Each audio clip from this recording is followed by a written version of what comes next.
चलिए हम लोग जो है पिछले वीडियो में डिस्कस कर रहे थे कुछ न्यूमेरिकल, जिसमें हमारा फोर्थ उसका एप्लीकेशन था to find relation between different physical quantity.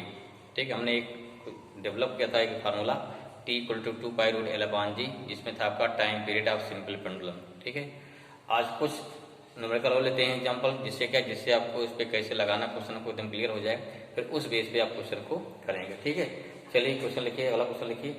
हमारा एक क्वेश्चन हो गया द वेवलेंथ लेमडा, उसका सिंबल क्या था भाई, इसे बोलते हैं लेमडा बोलते हैं। ठीक है, सिंबल है is associated with a moving electron depend on the mass m, its velocity v and Planck's constant h। ठीक है, देन क्या है, prove that lambda proportional to, क्या हो गया, h/mv प्रूव करना है। जो क्या है यहाँ लेमडा कहाँ पे, लेमडा डिपेंड कर रहा है किस पे, मास पर, v पर, और क्या है h पर, मास पर, v पर और h पर। क्या मानेंगे, सिंपल से लिखना है जो पहले बताया हमने, let lambda depends upon mass power m, m power a, v power b and h power c। फिर डायमेंशन लिखेंगे, इक्वेशन बनेगा, सॉल्व करेंगे, abc वैल्यू मिलेगी, उसको पुट करेंगे तो अपने आप ही प्रूव हो जाएगा। ठीक है, शुरू किया जाए। ओके भाई, तो क्या मानेंगे, let wavelength lambda depends upon mass m power a, velocity v power v and Planck constant क्या हो गया, h power c। That's why lambda proportional to m power a, v power v and h power c। और lambda equal to कितना, कि m power a, v power v, h power c हो जाएगा। अब क्या लेंगे यहाँ पे, यहाँ लेंगे दोनों तरफ की डायमेंशन। देखो यहाँ लेमडा वेवलेंथ है, लेंथ क्या होता है लेंथ का, सिंपल चाहे वेवलेंथ चाहे जो भी लेंथ है l हो जाएगा, कि कोई डायमेंशन नहीं होगी।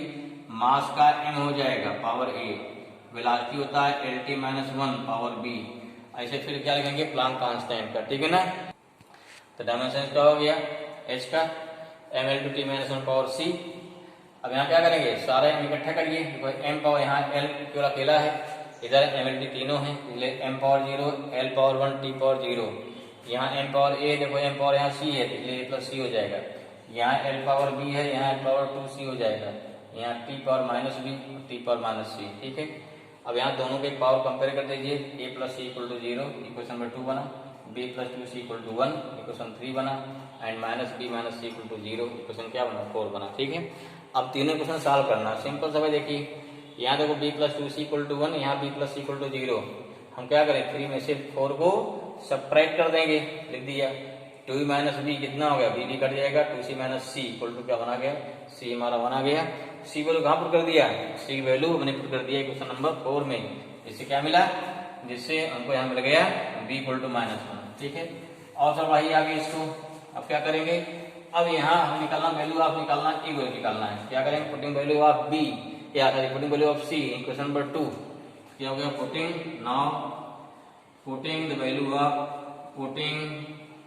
द वैल्यू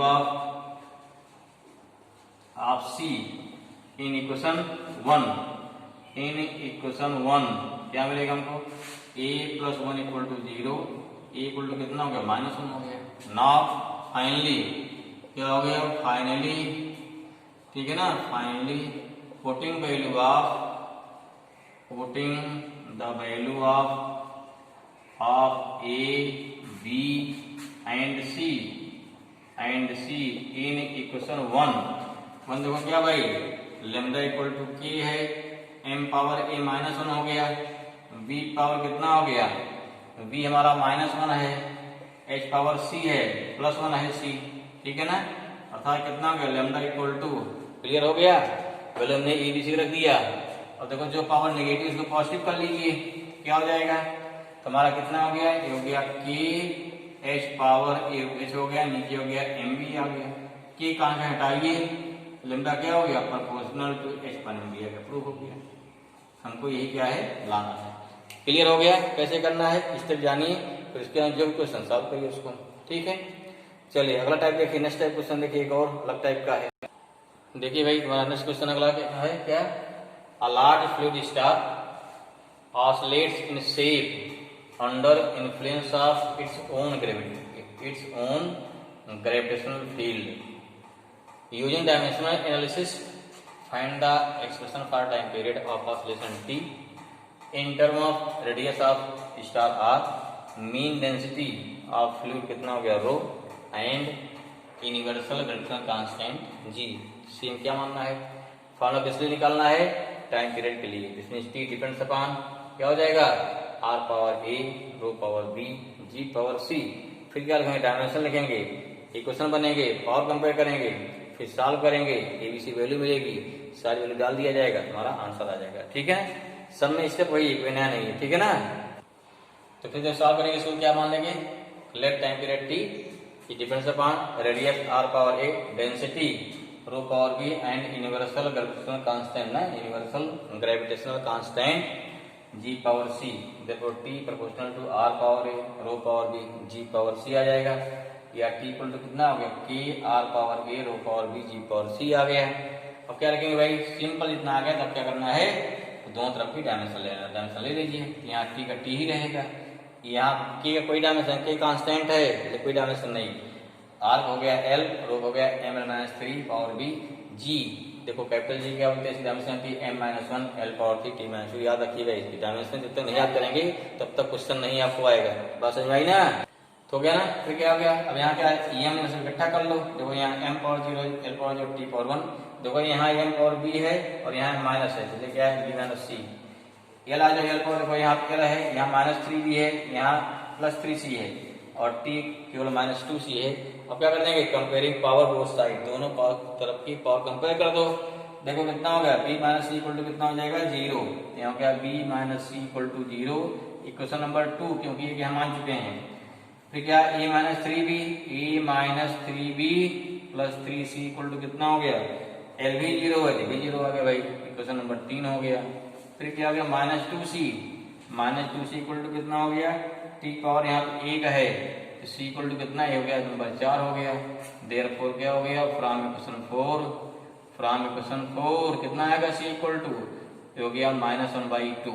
ठीक है, सी वैल्यू कहाँ रखेंगे, 2 में क्या मिल जाएगा हमको, डी मिल जाएगा, लिख दीजिए पुटिंग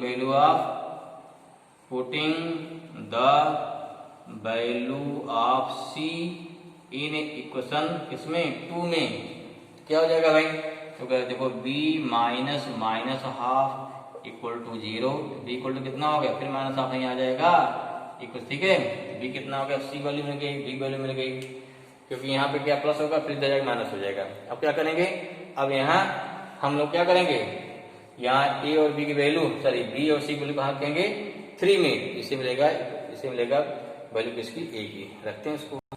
चलो भाई हम लोग देखो इसको क्या मिलेगा हमको, यहाँ से देख सॉल्व किया, c मिल गया, b मिल गया, अब b c वैल्यू क्या, b और c वैल्यू कहाँ पुट करेंगे, इक्वेशन नंबर 3 में पुट कर दिया, value of b and c equation 3rd, a minus 3 इसकी वैल्यू माइनस हाफ, यहाँ वैल्यू दोनों माइनस हाफ है, अब क्या हो गया +3/2 -3/2 कैंसिल हो जाएगा, तो क्या मिला आपको मिल गया कि a इक्वल टू 0। अब a b c वैल्यू कर दिया finally, putting value of a b c in equation number first, देखो फर्स्ट लिखा है यहाँ पर, t इक्वल टू कितना हो जाएगा, t equal to k r power a, r power 0 हो गया, रो पावर कितना हो गया b कितना है माइनस हाफ है, एंड c कितना है, g कितना है, g भी आपका माइनस हाफ है, तो रो पावर कितना हो गया माइनस हाफ, जी पावर कितना हो गया माइनस हाफ, क्लियर। अब देखो यहाँ कांस्टेंट नहीं मालूम कोई बात नहीं है, कांस्टेंट वैल्यू यहाँ पे आपको नहीं मालूम है, अगर नहीं मालूम है तो आपका उसी टर्म में क्या हो जाएगा आंसर हो जाएगा। ठीक है, यहाँ कितना है टी इक्वल टू के, नीचे लाओ भाई इसको, तो रो इंटू क्या होगा, रो पावर हाफ हो जाएगा, जी पावर हाफ हो गया ना, अगर जी पावर हाफ हो गया तो यहाँ से क्या मिल जाएगा, देयरफॉर टी इक्वल टू है कांस्टेंट के under root rho into G, this is the formula for time period of that oscillating star. Okay, clear हुआ। अब आई होप कि आपको इस टाइप क्वेश्चन हो जाएंगे, बस एक ध्यान क्वेश्चन पढ़िए, देख कौन क्वांटिटी किस पे डिपेंड कर रही है, इससे आप लगा सकते हैं। एक क्वेश्चन देखो नया टाइप का है, तो अभी देख लीजिए, फिर हम बढ़ते हैं अगले टॉपिक पे, ठीक है ना। लेकिन नेक्स्ट हमारा फॉर्मूला क्या है, अगला question, if force F length L time T are chosen as the fundamental physical quantity, then find dimensional formula for density, means density का डायमेंशन निकालना है in term of F L and T। यहाँ force भी क्या है, ऐसे force हमारा derive quantity होती है, लेकिन क्या मान लिया गया, फोर्स F को क्या मान लिया गया यहाँ पर, यहाँ मान लिया फंडामेंटल फिजिकल क्वांटिटी, कुछ भी दे देता है, फोर्स है, एनर्जी है और 2-3 दे दिया जाए, इसको फंडामेंटल मान करके किसी डायमेंशन पूछी जाती है तो ऐसे क्वेश्चन कैसे लगाएंगे, सेम ये जो लास्ट यूज है इससे आराम से लग जाता है। हमें क्या निकालना है, जो डायमेंशन लिखोगे तो उसमें एफ और एल और टी पे कोई पावर आएगी, कोई पावर निकाल लो, ये हमारा आंसर हो जाएगा। ठीक है, क्या करें भाई, लेट डेंसिटी रो ये depends upon force F power A, length L power V and time T power C. ये सी है, 6 नहीं है, सी है। ठीक है, सेम एक रूल लगा देना, सेम वही। क्या रो क्या है, रो प्रोपोर्शनल टू कितना हो जाएगा, F power A L power B T power C R rho equal to कितना हो गया, रो यहाँ डेंसिटी है के into F power A L power B T power C. Equation first हो गया। अब taking dimension both side, dimension ले लीजिए। दो डायमेंशन क्या होता है, डेंसिटी डायमेंशन क्या होती है, एम एल माइनस 3 होती है, पढ़े हो, याद किए होगे। फोर्स क्या होता है, एम एल टी माइनस 2, के कोई डायमेंशन नहीं क्योंकि के कांस्टेंट है, L power B T power C हो गया। अब सारा इकट्ठा कर लीजिए भाई, इकट्ठा करिए। देखो यहाँ M power 1 T power minus 3 T power 0 T नहीं, इधर टी है, ये अकेला है, टी पावर माइनस 2 ये और टी पावर सी बेस इक्वल है, पावर हो जाएगी। यहाँ एल पावर क्या हो गया, फिर आया समझ में, एल पावर देखो तो गड़बड़ हो रहा भाई, एल पावर देखो यहाँ पे ए है, एल पावर यहाँ बी है, सी नहीं है, एल पावर बी है ना, सी नहीं भाई। और टी में क्या, यहाँ पे माइनस टी हो गया और यहाँ पे हो गया प्लस सी हो गया, ध्यान रखिए इसको। अब क्या, कंपेयरिंग पावर बोथ साइड, दोनों तरफ की पावर को कंपेयर कर देना है। क्या आएगा, जब कितना आएगा भाई इसमें, तो उस कंडीशन में आ जाएगा कंपेयर करी पावर, यहाँ ए इक्वल टू 1 आ गया, ए इक्वल टू कितना 1, इक्वेशन नंबर 2 हो गया। फिर देखिए यहाँ A plus B equal to minus 3, A plus B equal to minus 3, equation number 3 आ गया। यहाँ minus 2a plus C equal to कितना मिलेगा, 0 हो जाएगा, इक्वेशन क्या 4 आ गया। ठीक है ना, तो सब में ये काम करना है, क्वेश्चन बनेगा।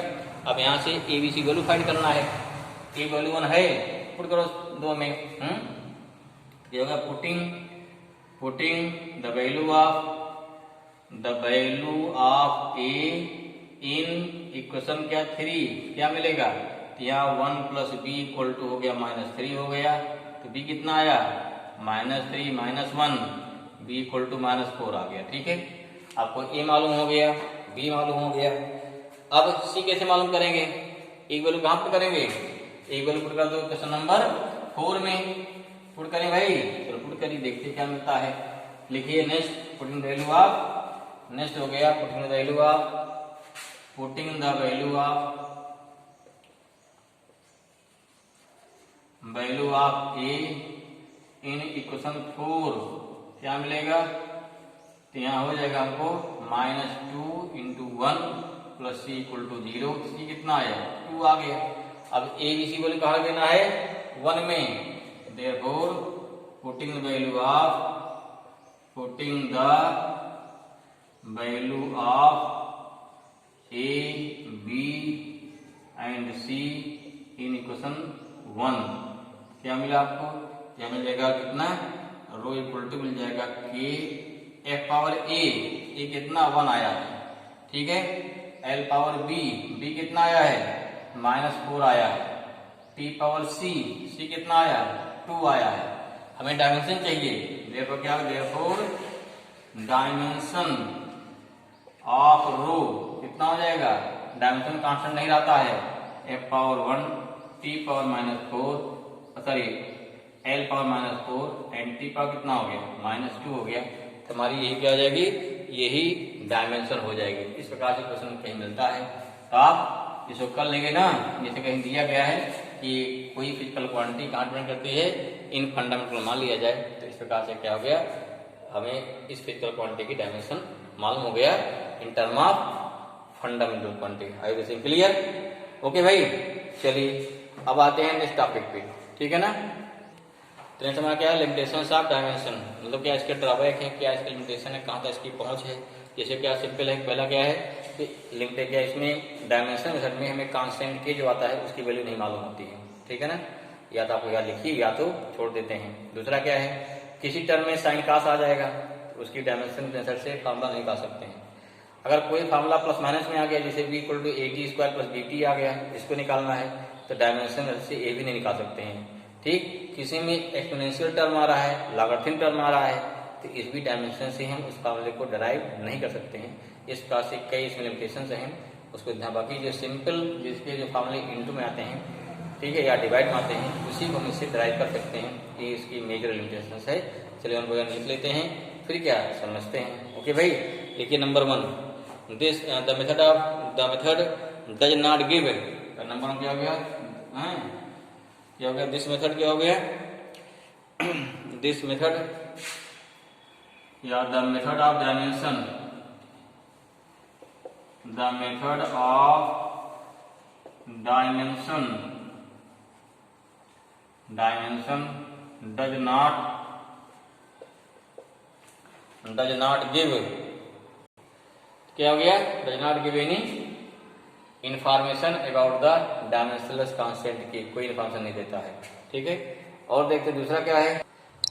इसी कॉलम पे को पहले हमने समझाया आपको कि इसमें dimensionless constant we can not find, पहला क्लियर हो गया। आपको सेकंड क्या है, it fails when physical quantity depends upon more than 3 physical quantity. मतलब जैसे मतलब कोई क्वांटिटी x हो गई, अगर क्या है डिपेंड कर लिया, m पावर a हो गया, l पावर b हो गया, रो पावर c हो गया, f पावर d हो गया, नहीं 3 ज्यादा हो गया ना, यहाँ क्वेश्चन क्या बनेगा, A B C D 4 question बनेंगे, 4 सॉल्व करना मुश्किल होता है।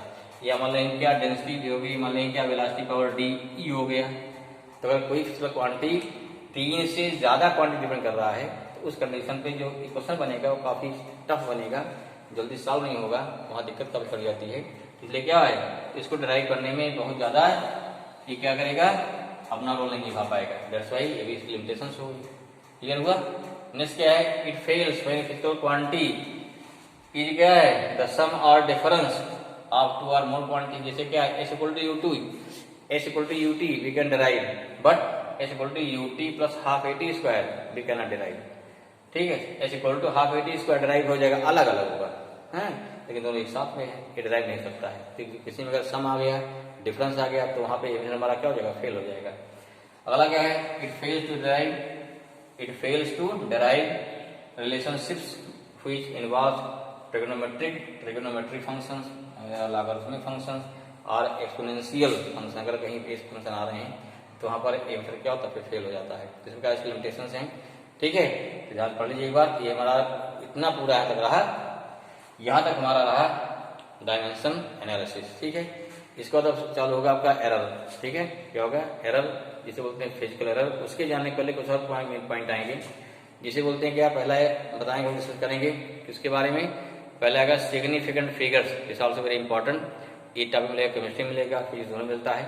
ठीक है, यहाँ सिग्निफिकेंट फिगर्स क्या है जानना है, प्लस क्या है उसके कौन कौन से रूल है समझना है। कुछ रूल है उसको याद करना पड़ेगा, और उस रूल के बेस पर हम डिसाइड करते हैं किसी नंबर में कितने सिग्निफिकेंट फिगर्स हैं। ठीक है, तो सिग्निफिकेंट फिगर्स हो गया। नेक्स्ट आएगा राउंड ऑफ, किसी नंबर को राउंड ऑफ करना है, आप पढ़ते हैं। ठीक है, लेकिन राउंड ऑफ के कुछ एक आध नियम थोड़ा भूल है, अगर ध्यान नहीं दे पाए तो क्वेश्चन हराम हो जाता है। ठीक है, ऐसे राउंड ऑफ का नियम, एडिशन कैसे लगता है, सब्ट्रैक्शन कैसे लगेगा, ठीक, मल्टीप्लिकेशन कैसे लगेगा, डिवीजन कैसे लगेगा, राउंड ऑफ के रूल्स क्या क्या हैं, थोड़ा इसको डिस्कस करेंगे। ठीक है, तब इसके बाद क्या हमारा आएगा, फिर आएगा हमारा फिजिकल, फिर आज इसके बाद आएगा हमारा फिजिकल एरर। देखो भाई एरर क्या होती है, क्या सोचिए, अगर कोई व्हाट इज एरर क्या बोलेंगे, गलती। गलती तो भाई हाउ डिफाइन। अब देखिए यहाँ तो नो डाउट आप जानते हैं बढ़िया से एरर क्या होती है, लेकिन अगर एरर डिफाइन कर लिया जाए या एरर डिफाइन करना है तो थोड़ा एक बार मुश्किल खड़ी जाती है कि एरर क्या होती है, ये सोच पड़ जाएगी ना। ठीक है, एक क्वेश्चन इसलिए वाइबा में पूछ लिया था, बेटा बताओ व्हाट इज एरर, एरर क्या होती है। क्योंकि एरर आप 11th में फाइंड करेंगे, 12th में फाइंड करेंगे, बोर्ड से कोई एग्जाम होता है तो हर प्रैक्टिकल में क्या है, कुछ न कुछ एरर आती है। ठीक है, अब थोड़ा आप सोच ले गए तो उसकी डिफिनेशन बता ले जाएगा, नहीं सोच पाए तो डिफिनेशन नहीं बता पाते।